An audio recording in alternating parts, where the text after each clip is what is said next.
सुकुमार कवि सुमित्रानंदन पंत की जीवनी और साहित्यिक उपलब्धि। सुकुमार भावनाओं के कवि सुमित्रानंदन पंत का जन्म हिमालय के सुरम्य प्रदेश कुर्मांचल कुमाऊं के कौशानी नामक ग्राम में 20 मई 1900 ईस्वी को हुआ था।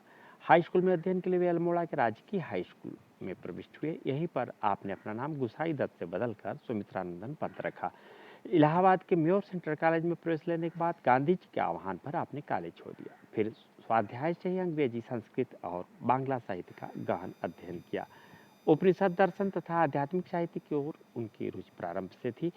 इलाहाबाद प्रयाग वापस आकर रूपाभा पत्रिका का प्रकाशन करने लगे। बीच में प्रसिद्ध नर्तक उदय शंकर के संपर्क में आए और फिर उनका परिचय अरविंद घोष से हुआ।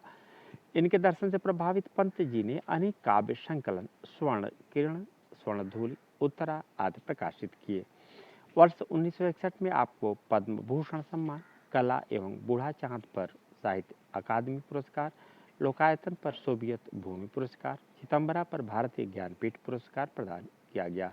28 दिसंबर 1977 को प्रकृति के सुकुमार कवि पंत जी प्रकृति के गोद में ही विलीन हो गए। साहित्यिक गतिविधियां।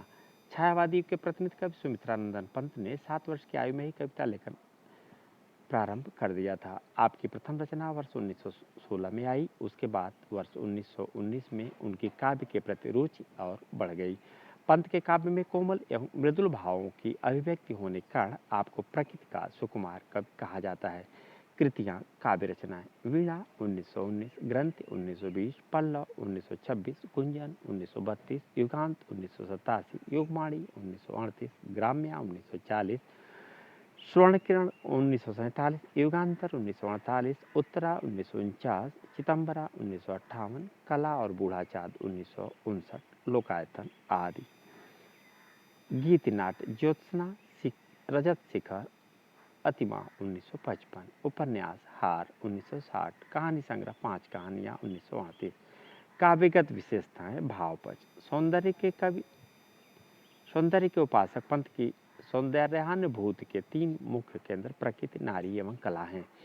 आपका सौंदर्य प्रेमी मन प्रकृति को देखकर विभोर हो उठता है। वीणा, ग्रंथ, पल्लव आदि प्रारंभिक कृतियों में प्रकृति का कोमल रूप परिलक्षित हुआ है। आगे चलकर गुंजन आदि काव्य रचनाओं में कविवर पंत का प्रकृति प्रेम और नारी सौंदर्य का चित्रण करता है। पल्लव एवं गुंजन में प्रकृति और नारी मिलकर एक हो गए हैं। कल्पना के विविध व्यक्तिवादी कलाकार के समान अंतर्मुखी बनकर अपनी कल्पना को असीम गगन में खुलकर विचरण करने देते हैं। रस चित्रण: पंत का प्रिय रस श्रृंगार है, परंतु उनके काव्य में शांत, अद्भुत, करुण, रौद्र आदि रसों का भी सुंदर परिपाक हुआ है। कलापच: भाषा: पंत जी की भाषा चित्रात्मक है, साथ ही उसमें संगीतात्मकता के गुण भी विद्यमान है। आपने कविता की भाषा एवं भाव में पूर्ण सामंजस्य पर बल दिया है। आपकी प्रकृति संबंधी कविताओं में चित्रात्मकता अपनी चरम सीमा पर दिखाई देती है। कोमल कांत पदावली से युक्त सहज खड़ी बोली में पद लालित्य का गुण विद्यमान है। आपने अनेक नए शब्दों का निर्माण भी किया, जैसे टलमल, रसमल आदि। आपकी भाषा संस्कृत निष्ठ एवं परिमार्जित है, जिसमें एक सहज प्रवाह एवं अलंकृत देखने को मिलती है। शैली: पंत जी की शैली में छायावादी काव्य शैली की समस्त विशेषताएं, जैसे लाक्षणिकता, प्रतीकात्मकता, ध्वनात्मकता, चित्रात्मकता, सजीव एवं मनोरम बिंब विधान आदि पर्याप्त रूप से विद्यमान है। छंद एवं अलंकार: पंत जी ने नवीन छंदों का प्रयोग किया, मूक छंदों का विरोध किया, क्योंकि वे उसकी अपेक्षा तुकांत छंदों को अधिक सक्षम मानते थे। आपने छंद के बंधनों का विरोध किया। उपमा, रूपक, उत्प्रेक्षा, नियोक्ति जैसे अलंकार उन्हें विशेष प्रिय थे।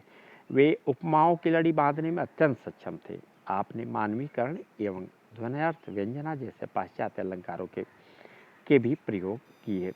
हिंदी साहित्य में स्थान: सुमित्रानंदन पंत के काव्य में कल्पना एवं भावों की सुकुमार कोमलता के दर्शन होते हैं। पंत जी सौंदर्य के उपासक थे।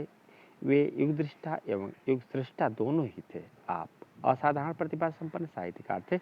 छायावाद के युग प्रवर्तक कवि के रूप में उनकी सेवाओं को सदा याद किया जाता रहेगा।